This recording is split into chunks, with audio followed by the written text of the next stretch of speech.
Hello guys and welcome back to best car picks. Mahindra അവരുടെ പുതിയ രണ്ട് ഇലക്ട്രിക് വാഹനങ്ങളായ XCV90യുടെയും അതുപോലെ BE6ൻ്റെയും ഒഫീഷ്യൽ ബുക്കിംഗ്സ് സ്റ്റാർട്ട് ചെയ്യുന്ന ദിവസം നമ്മുടെ കഴിഞ്ഞ ഫെബ്രുവരി 14-നായിരുന്നു, അതായത് വാലന്റൈൻസ് ഡേയുടെ ദിവസം. എന്തായാലും സാധാരണ രീതിയിൽ ഏതെങ്കിലും ഒരു വണ്ടിയുടെ സ്റ്റാർട്ടിംഗ് ബുക്കിംഗ് ദിവസം എന്ന് പറയുമ്പോൾ അവർ വലിയൊരു ആഘോഷമാക്കാറുള്ളതാണ്. അതായത് ഫസ്റ്റ് മിനിറ്റിൽ 1 ലക്ഷം വണ്ടി, അരമണിക്കൂറിൽ 2-3 ലക്ഷം വണ്ടി, 1 മണിക്കൂർ ആകുമ്പോഴേക്കും 10 ലക്ഷം വണ്ടി. അത് കുറച്ച് എക്സാജറേറ്റ് ചെയ്താണ്. എനിവേ, അരമണിക്കൂറിൽ 1 ലക്ഷം വണ്ടി വരെയുള്ള റെക്കോർഡുകളൊക്കെ അവർ ഇതിന് മുന്നേ ഇട്ടിട്ടുണ്ട്. നമ്മുടെ താർ റോക്സ് വെച്ച്, സ്കോർപ്പിയൻ വെച്ച്, XUV700ലാണ് ഈ ഒരു പരിപാടി സ്റ്റാർട്ട് ചെയ്തത്. പക്ഷേ എന്തായാലും അവരുടെ ഈ പുതിയ ഇലക്ട്രിക് വാഹനങ്ങൾ വെച്ച് അവർക്ക് അത്രയും വലിയ റെക്കോർഡൊന്നും ഇടാൻ പറ്റിയിട്ടില്ല. പക്ഷെ എന്നാലും നമ്മൾ ഈ EVസിൻ്റെ കേസിൽ നോക്കുന്ന സമയത്ത് അത്യാവശ്യം നല്ല റെക്കോർഡ് തന്നെയാണ് ഈ രണ്ട് വാഹനങ്ങളും ഇട്ടിരിക്കുന്നത്. കഴിഞ്ഞ 24 മണിക്കൂറിൽ, അതായത് ഫെബ്രുവരി 14 എന്ന് പറഞ്ഞ ആ ദിവസം ഒരു ബുക്കിംഗ് തുടങ്ങിയപ്പോൾ തൊട്ട് ഇതുവരെ ഒറ്റ ദിവസത്തെ കണക്കുള്ളൂ കേട്ടോ, 30,179 ബുക്കിംഗ്സ് ആണ് ഇവർക്ക് ടോട്ടൽ ലഭിച്ചിരിക്കുന്നത്. 30,179. ഈ രണ്ട് വാഹനങ്ങളുടെയും പ്രൈസും സൈസും ഒക്കെ വെച്ച് നമ്മൾ കമ്പയർ ചെയ്ത് നോക്കുന്ന സമയത്ത് തീർച്ചയായും ഗംഭീര ബുക്കിംഗ്സ് തന്നെയാണ് രണ്ടിനും കൂടെ കമ്പൈൻഡ് ആയിട്ട് ലഭിച്ചിരിക്കുന്നത്. അതിൽ വേറൊരു ഇൻട്രസ്റ്റിംഗ് കാര്യമുണ്ട്. ഇവർ വണ്ടി ഇറക്കിയ സമയത്ത് ഏറ്റവും കൂടുതൽ ആൾക്കാർക്ക് ഇഷ്ടപ്പെട്ടത് BE6 ആണെന്നാണ് എൻ്റെ കമൻസിൽ വന്നതും. അതുപോലെ ഞാൻ നമ്മുടെ കേരള ലോഞ്ച് ഇവൻറ്റിന് പോയിട്ടുണ്ടായിരുന്നു. അവിടെ കണ്ടവരെല്ലാവരും BE6 ആണ് ഇഷ്ടപ്പെട്ടതെന്നാണ് പറഞ്ഞത്. പക്ഷേ ബുക്കിംഗ്സിൻ്റെ കാര്യത്തിലേക്ക് വന്നപ്പം BE6 അല്ല ഏറ്റവും കൂടുതൽ ബുക്കിംഗ്സ് വന്നിരിക്കുന്ന സർപ്രൈസിംഗ്ലി നമ്മുടെ XCV90ക്കാണ്. ഞാൻ വിചാരിച്ചു ചെറിയൊരു പെർസെൻറ്റേജ് വ്യത്യാസത്തിൽ BE6നായിരിക്കും കൂടുതൽ ബുക്കിംഗ്സ് ഉണ്ടാവുന്നതെന്ന്. കാരണം പ്രൈസ് കമ്പാരിറ്റീവ്ലി ഇത്തിരി കുറവാണ്, പിന്നെ അത് നല്ല സ്പോർട്ടി ലുക്കും, പിന്നെ ഓവറോൾ നല്ലൊരു വ്യത്യസ്തമായിട്ടുള്ളൊരു ഡിസൈനിൽ വരുന്ന വണ്ടിയാണല്ലോ. പക്ഷേ ആൾക്കാർ നേരെ തിരിച്ചാണ് വണ്ടികൾ ബുക്ക് ചെയ്തിരിക്കുന്നത്. അറൗണ്ട് 44% ബുക്കിംഗ്സ് ആണ് നമ്മുടെ BE6ന് ലഭിച്ചത്. പിന്നെ 56% അടുത്ത് ബുക്കിംഗ്സ് XCV90ക്കും കിട്ടിയിട്ടുണ്ട്. അത് ആസച്ച് എടുക്കുന്ന സമയത്ത് അത്ര കുറവായിട്ട് നമുക്ക് തോന്നുന്നില്ല. കാരണം BE6 ശരിക്കും പറഞ്ഞാൽ പ്രാക്ടിക്കലി XCV90നേക്കാൾ ബുക്കിംഗ്സ് കുറവായിരുന്നു വരേണ്ടത്. പക്ഷേ ഞാൻ ആൾക്കാരുടെ മൊത്തത്തിലുള്ള റെസ്പോൺസ് കണ്ടിട്ടാണ് പറഞ്ഞത്. കമൻസ് ആയാലും പൊതുവെയുള്ള ബാക്കി ഇൻഫ്ലുവൻസേഴ്സിൻ്റെ ഒരു ഒപ്പീനിയൻ ആയാലും അങ്ങനത്തെ സംഭവങ്ങളെല്ലാം കൂടെ നോക്കിയിട്ട് എന്തായാലും ആൾക്കാർക്ക് കുറച്ചും കൂടെ പ്രാക്ടിക്കലായിട്ട് തോന്നിയ വണ്ടി XCV90 തന്നെ ആയിരിക്കും. എനിക്കും ഇൻഫാക്ട് വണ്ടിക്കകത്ത് കയറി നോക്കിയ സമയത്ത് കുറച്ചുകൂടെ പ്രാക്ടിക്കലായിട്ട് തോന്നിയത് XCV90 തന്നെയാണ്.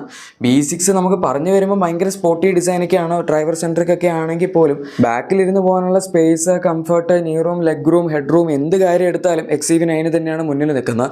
ഇതിൻ്റെ ബാറ്ററി സൈസ് അത്യാവശ്യം വലുതായതുകൊണ്ട് ഫ്ലോർ ഇത്തിരി പൊങ്ങി നിൽക്കുന്നൊരു പ്രശ്നമുണ്ട്. പക്ഷെ എന്നാലും നമുക്ക് BE6 വെച്ച് കമ്പയർ ചെയ്യുന്ന സമയത്ത് തീർച്ചയായും കൂടുതൽ സ്പേസും അതുപോലെ തന്നെ വിൻഡോ ഏരിയയും, അതായത് ഗ്ലാസ് ഏരിയ നമ്മുടെ ബാക്കിലത്തെ ഡോറിൽ വരുന്ന കൂടുതൽ കിട്ടുന്നുണ്ട്. അതൊരു വലിയ പോയിൻ്റാണ്. പിന്നെ ഇതിൻ്റെ ഇൻറ്റീരിയേഴ്സ് ആണെങ്കിലും ബ്ലാക്ക് ആൻഡ് ബേജ് ആണ്, മറ്റതുപോലെ ഫുൾ ബ്ലാക്ക് അല്ല, മറ്റതൊരു ബ്ലാക്ക് ആൻഡ് ഗ്രേ കോമ്പിനേഷനിലാണ് വരുന്നത്. അങ്ങനെ വരുന്ന സമയത്ത് നമുക്ക് ആ ഒരു ക്ലസ്റ്റർഫോബിക് ഫീൽ കുറയും. പക്ഷേ BE6ലേക്ക് വരുമ്പോഴേക്കും അവർ ഈ ബ്ലാക്ക് ആൻഡ് ഗ്രേ കോമ്പിനേഷൻ ഉപയോഗിച്ചിരിക്കുന്നതുകൊണ്ട് തന്നെ നമുക്ക് ഇൻറ്റീരിയേഴ്സ് കുറച്ച് ഡാർക്കായിട്ട് ഫീൽ ചെയ്യും. അത് മാത്രമായിരുന്നെങ്കിൽ കുഴപ്പമില്ലായിരുന്നു. പക്ഷേ ഇതിൻ്റെ ബാക്കിലത്തെ വിൻഡോ ഏരിയയും ഭയങ്കര ചെറുതാണ്. അത് ആ കൂപ്പേ ഡിസൈനിലേക്ക് ഇങ്ങനെ ഫ്ലോ ചെയ്ത് വരുമ്പോഴേക്കും വണ്ടിക്ക് ഒന്നാമത് ലെങ്ത് കുറവാണല്ലോ, അപ്പോൾ അതിൻ്റെയൊക്കെ വന്ന് പിന്നെ ബാക്കിൽ സ്പേസും കുറവാണ്. നമ്മുടെ ഫ്ലോർ ഭയങ്കര റേസ്ഡ് ആയിട്ടാണ് ഇരിക്കുന്നത്. തൈ സപ്പോർട്ട് ബാക്കിൽ വളരെ കുറവാണ് കിട്ടുന്നത്. അങ്ങനെയൊക്കെ വെച്ച് നോക്കുമ്പം ബാക്കിൽ നിങ്ങൾ ഫ്രീക്വൻ്റ് ആയിട്ട് ഈ ആൾക്കാരെ ഇരുത്തിക്കൊണ്ട് പോകുന്ന ഒരു ഫാമിലി ആണെന്നുണ്ടെങ്കിൽ ഉറപ്പായിട്ടും BE6 വാങ്ങുന്ന അത്ര പ്രാക്ടിക്കലി നല്ലൊരു തീരുമാനമായിരിക്കില്ല. പിന്നെ പ്രൈസിൻ്റെ കാര്യത്തിലും ഡിഫറൻസ് കുറവാണെന്നൊന്നും അങ്ങനെ നമുക്ക് ശരിക്കും പറയാൻ പറ്റില്ല. 3 ലക്ഷം രൂപയുടെ പ്രൈസ് ഡിഫറൻസ് ഉണ്ട്. 18.9-ഉം 21.9-ഉമാണ് രണ്ടിൻ്റെയും ബേസ് മോഡലിൽ സ്റ്റാർട്ടിംഗ് പ്രൈസ് വന്നിരിക്കുന്നത്. സോ കുറച്ചൊക്കെ അഫോർഡബിൾ ആയിട്ടുള്ള വണ്ടികൾ വേണമെന്നുള്ളവർക്ക് ശരിക്കും അത് തന്നെയാണ് എടുക്കാൻ പറ്റിയത്. എനിവേ, നമ്മളിനിയിപ്പം വീണ്ടും സെയിൽസ് ഫിഗർ തന്നെ സ്റ്റിക്ക് ഓൺ ചെയ്യുകയാണെങ്കിൽ 16,900 യൂണിറ്റ്സിനടുത്താണ് XCV90ക്ക് വന്ന ബുക്കിംഗ്സ് ഫസ്റ്റ് ദിവസം. അതുപോലെ തന്നെ 14,279 യൂണിറ്റ്സിനടുത്താണ് നമ്മുടെ BE6ന് ലഭിച്ച ബുക്കിംഗ്സ്. ഇതിനെ ബാക്കിയുള്ള EVസിൻ്റെ ബുക്കിംഗ്സ് വെച്ച് നമ്മൾ കമ്പയർ ചെയ്യുകയാണെങ്കിൽ XCV90 അതിനെയൊക്കെ ഔട്ട് സെല്ല് ചെയ്തിട്ടുണ്ട്. ഔട്ട് സെല്ലല്ല, ഔട്ട് ബുക്കിംഗ് ചെയ്തിട്ടെന്ന് പറയേണ്ടി വരും. എന്തായാലും അതിനെയൊക്കെ തോൽപ്പിച്ചിട്ടുണ്ട്. കാരണം 15,000 ബുക്കിംഗ്സ് ആണ് ഇതുവരെയുള്ള നമ്മുടെ EVയുടെ ഏറ്റവും ഹയസ്റ്റ് ബുക്കിംഗ്സിൻ്റെ റെക്കോർഡ്. അത് വിൻസർ EVക്കാണ് ലഭിച്ചിരിക്കുന്നത് ഫസ്റ്റ് ദിവസം. അതിന് 15,000 ബുക്കിംഗ്സ് തന്നെ ആദ്യത്തെ ദിവസം ലഭിച്ചിട്ടുണ്ടായിരുന്നു. പക്ഷേ 16,900 ബുക്കിംഗ്സോട് കൂടി നമ്മുടെ XCV90 ആയി ഇപ്പോൾ ഇന്ത്യയിലെ ഇലക്ട്രിക് വാഹനങ്ങളുടെ കേസിൽ സ്റ്റാർട്ടിംഗ് ദിവസം തന്നെ ഏറ്റവും കൂടുതൽ ബുക്കിംഗ്സ് ലഭിച്ച വണ്ടി. ആൻഡ് അതിൽ തന്നെ വേറൊരു കാര്യം നോട്ട് ചെയ്യേണ്ടത്, ഏറ്റവും കൂടുതൽ ആൾക്കാർ ബുക്ക് ചെയ്തിരിക്കുന്നത് ഇതിന് top end variant PAC 3 with 79 kWh battery പാക്കുള്ള മോഡലാണ്. അതായത് കറക്റ്റായിട്ട് പറയാനാണെങ്കിൽ ഏകദേശം 73% അടുത്ത് ബുക്കിംഗ്സ് വന്നിരിക്കുന്നത് PAC 3 മോഡൽസിന് തന്നെയാണ്. അതിപ്പം നമ്മുടെ BE6 മാത്രമാണെന്നില്ല, XCV90 രണ്ടിലും അത് തന്നെയാണ് സംഭവിച്ചിരിക്കുന്നത്. ഇനിയിപ്പോൾ ആൾക്കാർ വണ്ടി കിട്ടുമോ കിട്ടില്ലയോ എന്നുള്ള പേടി കൊണ്ടാണോ അങ്ങനെ ചെയ്തതെന്നറിയില്ല. പക്ഷെ എന്തായാലും കമ്പാരിറ്റീവ്ലി ബുക്കിംഗ് കൂടുതൽ കിട്ടിയിരിക്കുന്ന 79 kWh മോഡലിനാണ്. ഞാൻ ശരിക്കും 59 ആണ് പ്രതീക്ഷിച്ചത്. കാരണം 79 എന്ന് പറയുമ്പോൾ അത്യാവശ്യം നല്ല എക്സ്പെൻസീവ് ആണ്. പിന്നെ നമുക്ക് ആ ഒരു പ്രൈസ് ഡിഫറൻസ് 59 79 വരുന്നത് നമ്മൾ നോക്കുമ്പോഴും നല്ലൊരു വ്യത്യാസം തന്നെ അവിടെ നമുക്ക് കാണാൻ സാധിക്കും. പിന്നെ ഇപ്പോൾ നിങ്ങൾ കണ്ടുകൊണ്ടിരിക്കുന്ന ഈ പ്രൈസും അതുപോലെ ഡെലിവറി തുടങ്ങുന്നതിൻ്റെ ഒരു ടേബിൾ ഞാൻ ഇതിന് മുന്നേ കാണിച്ചിട്ടുള്ളതാണ്. അതിൻ്റെ ഒരു ഡീറ്റെയിൽഡ് വീഡിയോയും നമ്മളിതിന് മുന്നേ ചെയ്തിട്ടുള്ളതാണ്. എന്തായാലും പ്രൈസ് നിങ്ങൾക്ക് നോക്കാം. അതുപോലെ നമ്മുടെ ഡെലിവറി ഡേറ്റ് വരുന്നത് ഇതിൻ്റെ പാക്ക് 1 വേരിയൻസിനാണ് ഏറ്റവും ലേറ്റ് ആയിട്ട് തുടങ്ങുന്നത്. ഓഗസ്റ്റ് 2025 തുടങ്ങുള്ളൂ. അതുകൊണ്ട് നിങ്ങൾ ഇപ്പോൾ ബുക്ക് ചെയ്താൽ വണ്ടി ഇപ്പോൾ കിട്ടുമെന്ന് തീർച്ചയായും പ്രതീക്ഷിക്കരുത്. ബാക്കി പാക്ക് 2, പാക്ക് 3 സെലക്ട് തുടങ്ങിയ വേരിയൻസ് ആണെങ്കിൽ നമുക്ക് ജൂലൈ, ജൂൺ തുടങ്ങിയ മാസങ്ങളാണ് ലഭിക്കുന്നത്. ഏറ്റവും പെട്ടെന്ന് കിട്ടുന്നത് പാക്ക് 3 എന്ന് പറഞ്ഞ top and 79 kWh battery pack വെച്ച് വരുന്ന മോഡലാണ്. അത് നമുക്ക് ഏകദേശം മാർച്ച് പകുതി മുതൽ അവർ ഡെലിവറി കൊടുത്തു തുടങ്ങും എന്ന് പറഞ്ഞിട്ടുണ്ട്. പിന്നെ വേറൊരു കാര്യമുള്ളത്, പാക്ക് 3 എന്ന് പറഞ്ഞ വേരിയൻറ്റ് നമുക്ക് ആകപ്പാടെ 79 kWh ബാറ്ററി പാക്കിൽ മാത്രമേ ലഭിക്കുന്നുള്ളൂ.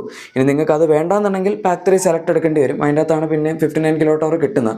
അവർ കൂടുതൽ പ്രൊമോട്ട് ചെയ്തിരിക്കുന്നത് 59 kWh ആണ് വേരിയൻസ് ഒക്കെ വെച്ച് നമ്മൾ നോക്കുമ്പോൾ. പക്ഷേ കൂടുതൽ ബുക്കിംഗ്സ് വന്നിരിക്കുന്നത് ഈ പറയുന്ന 79 kWh ബാറ്ററി പാക്കിനാണ്. അതിൽ നിന്ന് ആൾക്കാർ അത്യാവശ്യം റേഞ്ച് കോൺഷ്യസ് ആണ് എന്നുള്ളൊരു കാര്യം നമുക്ക് മനസ്സിലാക്കാം. 679 kilometers ആണ് 79 kWh ബാറ്ററി പാക്കിൻ്റെ ARAI ക്ലെയിംഡ് ഫിഗർ. പക്ഷേ നമുക്ക് റിയൽ ലൈഫിൽ എങ്ങനെയായാലും 500 kilometersന് മുകളിലൊക്കെ ഈസി ആയിട്ട് റിയൽ ലൈഫ് റേഞ്ച് കിട്ടും. മറ്റത് 59 ആണെങ്കിൽ 544 കിലോമീറ്റേഴ്സിനടുത്താണ് അതിൻ്റെ ക്ലെയിംഡ് റേഞ്ച് വരുന്നത്. അതും റിയൽ ലൈഫിൽ നമുക്ക് ഏകദേശം 400 kilometers അല്ലെങ്കിൽ അതിന് മുകളിലായിട്ടൊക്കെ റിയൽ ലൈഫ് റേഞ്ച് കിട്ടും. അതും അത്യാവശ്യം നല്ലൊരു യൂസബിൾ ഫിഗർ തന്നെയാണ്. പൊതുവേ നമുക്ക് ആ ഒരു പ്രൈസ് പോയിന്റിൽ കിട്ടുന്ന വണ്ടികൾക്കെല്ലാം 400 kilometersനടുത്താണ് റിയൽ ലൈഫ് റേഞ്ച് കിട്ടുന്നത്. ഇപ്പോൾ അതിനൊക്കെ ഓവർകം ചെയ്തുകൊണ്ടാണ് നമ്മുടെ മഹീന്ദ്ര ഇത്രയും വലിയൊരു ബാറ്ററി പാക്ക് ഈ പ്രൈസ് പോയിന്റിൽ കൊടുത്തിരിക്കുന്നത്. അതിനെന്തായാലും നമ്മൾ പിന്നെയും അവർക്കൊരു ഹാൻഡ്സ് ഓഫ് കൊടുത്തേ പറ്റുള്ളൂ. പിന്നെ ഇനിയിപ്പോൾ പവറിൻ്റെ കാര്യത്തിലൊക്കെ എടുക്കാനാണെങ്കിലും നമുക്ക് ഓൾറെഡി അറിയാം ഈ രണ്ട് ബാറ്ററി പാക്കിനും അത്യാവശ്യം നല്ല പവർ ഉണ്ട്. 231 PS ആണ് 59 kWh മോഡലിൻ്റെ പവർ. 380 Nm ടോർക്കാണ് വരുന്നത്. പിന്നെ 79 kWh മോഡലാണെന്നുണ്ടെങ്കിൽ നമുക്ക് 281 PS പവറും അതുപോലെ 380 Nm ടോർക്കും തന്നെയാണ് കിട്ടുന്നത്. 6.7 seconds ആണ് V6ൻ്റെ 0 to 100 ടൈമിംഗ് അവർ ക്ലെയിം ചെയ്തിരിക്കുന്നത് 79 kWh മോഡലിൻ്റെ. അതുപോലെ XEV9 ആണെങ്കിലും 6.8 seconds എടുക്കുകയുള്ളൂ. അങ്ങനെ വലിയൊരു വ്യത്യാസമൊന്നുമില്ല. സൈസിൽ അത്യാവശ്യം നല്ല വ്യത്യാസം ഉണ്ടെങ്കിലും XEV9 ആക്ച്വലി ഡിസൈൻ വൈസ് നമ്മൾ നോക്കുമ്പോൾ ഭയങ്കര ബൾക്കിയാണ് സൈഡ് വൈസ്. അതുപോലെ റിയറിലേക്കൊക്കെ വരികയാണെങ്കിൽ V6 ഇത്തിരിയും കൂടെ ഒതുങ്ങിയിട്ടുള്ള ഡിസൈനിലുള്ളൊരു വണ്ടിയാണ്. പക്ഷേ ഓവറായിട്ടുള്ളൊരു എന്താ പറയുന്നത്, ഇത്തിരി ഫ്ലാഷി ആയിട്ടുള്ളൊരു വാഹനം ശരിക്കും V6 തന്നെയാണ്.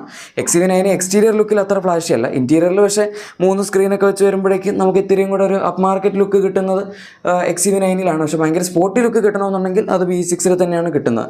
XEV9 ഒരു രീതിയിലും സ്പോർട്ടി ആയിട്ട് കാണിക്കാനും നോക്കുന്നില്ല. അതൊരു നോർമൽ ഫാമിലി വണ്ടി എന്താണോ അതുപോലെയൊക്കെ തന്നെയാണ് ഇരിക്കുന്നത്. പിന്നെ വേറൊരു കാര്യം നമ്മൾ ശ്രദ്ധിക്കേണ്ടത്, ഇവർ ഈ പറഞ്ഞിരിക്കുന്ന പ്രൈസിലൊന്നും ചാർജറിൻ്റെ പ്രൈസ് ഇൻക്ലൂഡഡ് അല്ല. അത് നിങ്ങൾ അഡീഷണൽ ആയിട്ട് കൊടുക്കേണ്ടി വരും. 2 ടൈപ്പ് AC ഹോം ചാർജേഴ്സ് ആണ് അവർ പ്രൊവൈഡ് ചെയ്യുന്നത്. ഒന്നൊരു 7.2 kWh ചാർജറാണ്. പിന്നെ വരുന്ന 11.2 kWh ചാർജറാണ്. എന്തായാലും നമുക്കൊരു ബേസിക് സാധാരണ കമ്പനികളൊക്കെ കൊടുക്കുന്ന 3.5 kWhൻ്റെ ഒരു ചാർജർ ഉണ്ട്. അത് ഇതിൽ കിട്ടുന്നില്ല. അത് ഇതിൽ കൊടുത്തിട്ടും വലിയ കാര്യമില്ല. കാരണം ഇത്രയും വലിയ ബാറ്ററി പാക്ക് ആയതുകൊണ്ട് ചാർജിങ് ടൈം ഒരുപാട് എടുക്കും. ഇപ്പോഴത്തെ കേസിൽ നോക്കാനാണെങ്കിൽ 59 kWh ബാറ്ററി പാക്ക് നിങ്ങൾ 7.2 kWh ചാർജർ എടുക്കുമ്പം 8.7 hours അതുപോലെ 11.2 ആണെങ്കിൽ 6 hours ആണ് എടുക്കുന്നത്. 79 kWh ബാറ്ററി പാക്ക് ആണെന്നുണ്ടെങ്കിൽ അത് 8 hours ആണ് നമ്മുടെ 11.2 kWhന് എടുക്കുന്നത്. അതുപോലെ തന്നെ 7.2 ആണെന്നുണ്ടെങ്കിൽ 11.7 hours എടുക്കുന്നുണ്ട്. പിന്നെ രണ്ട് വണ്ടികളിലും നമുക്ക് ഫാസ്റ്റ് ചാർജിങ് അവൈലബിൾ ആണ്. 20 minutes ആണ് 20 to 80% എത്താനായിട്ട് എടുക്കുന്നത് DC ഫാസ്റ്റ് ചാർജിങ്ങിൽ. അതിപ്പോൾ 59 kWh മോഡലാണെങ്കിൽ നമുക്ക് കിട്ടുന്നത് 140 kWh ഫാസ്റ്റ് ചാർജിങ് ആണ്. ഇനി 79 kWh ആണെന്നുണ്ടെങ്കിൽ 175 kWh ഫാസ്റ്റ് ചാർജിങ് ആണ് കിട്ടുന്നത്. ഞാൻ നേരത്തെ പറഞ്ഞ പോലെ രണ്ടിനെയും ടൈം സെയിം ആണ്. അത് അവരങ്ങനെ ടൈം സെയിം ആക്കാൻ വേണ്ടിയായിരിക്കും രണ്ടിന് ഡിഫറൻറ്റ് റേറ്റിംഗ് കൊടുത്ത്. അല്ല ചിലപ്പോൾ 59 kWh ഇത്തിരി കൂടെ സ്പീഡിൽ ചാർജ് ആകും. എന്തായാലും നമ്മുടെ മഹീന്ദ്രയ്ക്ക് 8,472 കോടി രൂപയുടെ ബുക്കിംഗ് വാല്യൂ ആണ് ഈ ഫസ്റ്റ് ദിവസം തന്നെ ഇത്ര ആൾക്കാർ ബുക്ക് ചെയ്തതിൽ നിന്ന് കിട്ടിയിരിക്കുന്നത്. അതൊരു വലിയ നമ്പറാണ്. എന്തായാലും ഗൈസ്, ഈ രണ്ട് വണ്ടികളെ പറ്റിയുള്ള നിങ്ങളുടെ അഭിപ്രായം തീർച്ചയായും താഴെ കമൻസിൽ പറയുക. പിന്നെ നിങ്ങളുടെ എക്സിസ്റ്റിംഗ് വാഹനത്തിന് എന്തെങ്കിലും ചെറിയ ക്ലീനിങ് പ്രൊഡക്ട്സോ ആക്സസറീസ് ഒക്കെ വേണമെന്നുണ്ടെങ്കിൽ ഉറപ്പായിട്ടും നമ്മുടെ ഡിസ്ക്രിപ്ഷൻ അല്ലെങ്കിൽ പ്രൊഡക്റ്റ് ടാഗ് ചെക്കൗട്ട് ചെയ്യുക. അവിടെ നിങ്ങൾക്ക് എല്ലാം ലഭിക്കും. വീഡിയോ ഇഷ്ടപ്പെട്ടെങ്കിൽ മറക്കാതെ തന്നെ ലൈക്കും സബ്സ്ക്രൈബും ഷെയറും കൂടെ ചെയ്തേക്കുക. നമുക്ക് മറ്റൊരു വീഡിയോയിൽ കാണാം. Thank you for watching my video and good bye.